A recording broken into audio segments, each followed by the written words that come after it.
பிரான்சில் இருந்து உண்மைக்கு புறம்பான காணொளிகளை வெளியிடும் கஜன் அவர்களே, உங்கள் நீதி தேவதை யூடியூப் தளத்தில் வெளியிட்ட காணொளியில் பல சந்தேகங்கள் உள்ளன. உங்கள் காணொளியில் 2015ஆம் ஆண்டு ஐநாவில் பல தமிழ் தரப்புகளும் கலந்து கொண்ட பத்திரிகையாளர் சந்திப்பை வெளியிட்டுள்ளீர்கள். அதன் முழுமையான காணொளியை தெளிவான ஒளிப்பதிவுடன் வெளியிட முடியுமா? இந்த காணொளியில் எந்த இடத்தில் பிரித்தானிய தமிழர் பேரவையின் செயலாளர் ரவி அவர்கள் சர்வதேச விசாரணையை நிராகரித்தார் என்பதை நிரூபிக்க முடியுமா? பிரித்தானிய தமிழர் பேரவையானது அமைச்சர் மங்கள சமரவீரவை சந்தித்தது என்று அடிக்கடி கூறுகிறீர்கள். அதற்கான ஆதாரத்தை நிரூபிக்க முடியுமா? இந்த பத்திரிகையாளர் சந்திப்பு எவ்வாறு ஒழுங்கமைக்கப்பட்டது? இந்த பத்திரிகையாளர் சந்திப்பில் கலந்து கொண்டவர்கள் அனைவரும் தங்கள் கருத்துக்களை தனித்தனியாகவே தெரிவித்தார்கள் என்பதை நீங்கள் அவதானிக்கவில்லையா? ஒவ்வொருவருடைய கருத்தும் அதில் வேறுபட்டதாக இருந்தது என்பதை நீங்கள் அவதானிக்கவில்லையா? 2015ஆம் ஆண்டு ஐநா மனித உரிமை சபையால் வெளியிடப்பட்ட தீர்மானத்தை முழுமையாக வாசித்தீர்களா? அதிலே உள்ளக விசாரணை மட்டுமே உள்ளது, சர்வதேச விசாரணை இல்லை என்று ஏதாவது ஒரு இடத்தில் தெரிவித்திருக்கிறார்களா? உள்ளக விசாரணைக்கு சம்மதம் தெரிவித்து ஒரு ஃபார்மில் கையெழுத்து வைத்து கொடுத்ததாக கூறுகிறீர்களே, அது எந்த ஃபார்ம்? அதில் யார் யார் கையெழுத்து வைத்தது என்று ஆதாரத்துடன் நிரூபிக்க முடியுமா? 2015ஆம் ஆண்டிற்கு பின் ஐநா மனித உரிமை சபையில் நிறைவேற்றப்பட்ட தீர்மானங்களை வாசித்தீர்களா? இன்று ஐநா மனித உரிமை சபையில் இலங்கை தொடர்பான விவகாரம் எந்த நிலையில் இருக்கிறது என்று தெரியுமா?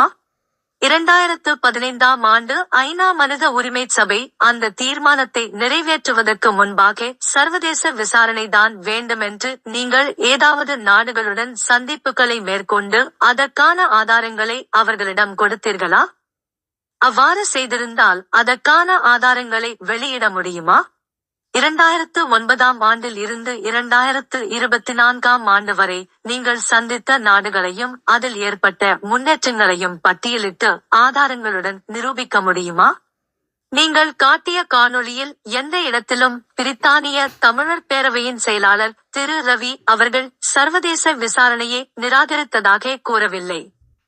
ஆனால் நீங்கள் அவர் சர்வதேச விசாரணையை நிராகரித்தார் என்று கூறுகிறீர்கள். ஐநா வெளியிட்ட எந்த தீர்மானத்திலும் சர்வதேச விசாரணையை நிராகரித்து உள்ளக விசாரணையை வலியுறுத்தவில்லை. ஆனால் நீங்கள் ஐநாவின் தீர்மானம் உள்ளக விசாரணை என்று கூறுகிறீர்கள். உங்களுக்கு ஆங்கில மொழியில் பரிச்சயமில்லை என்பது தெரியும். ஆக குறைந்தது பிரெஞ்சு மொழியாவது தெரிந்திருக்கும் என்று எதிர்பார்த்தோம்.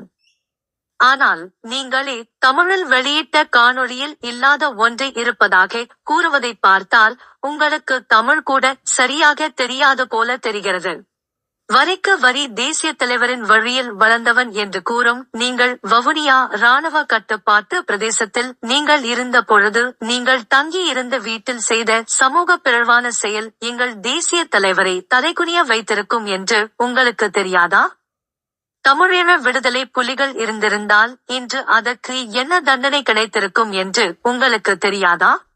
இங்கு பிரான்சில் இருக்கும் கலையகத்தில் உங்களை ஒரு சிலர் நீங்கள் செய்த தகாத வேலைக்காக நைய புடைத்த போது உங்களை காப்பாற்றிய மனித உரிமை செயற்பாட்டாளரை நீங்கள் மிகவும் கேவலமாக சித்தரிப்பது அவர் செய்த உதவிக்கு நீங்கள் செய்யும் நன்றி கடனா? இறுதியாக ஒரு கேள்வி.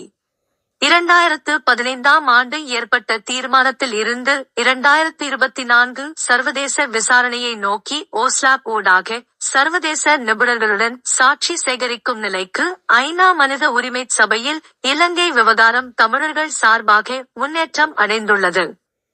இந்த நிலையில் 2015இல் இருந்து 2024ஆம் ஆண்டு வரை நீங்கள் மௌனமாக இருந்துவிட்டு இன்று ஐநாவில் சர்வதேச விசாரணையை நோக்கி நகர்த்திய அமைப்புகளை துரோகிகளாக விமர்சிப்பது என்பது நீங்கள் வேறு யாருக்கோ வேறு ஒரு நிகழ்ச்சி நிரலில் வேலை செய்வது போல எங்களுக்கு தெரிகிறது.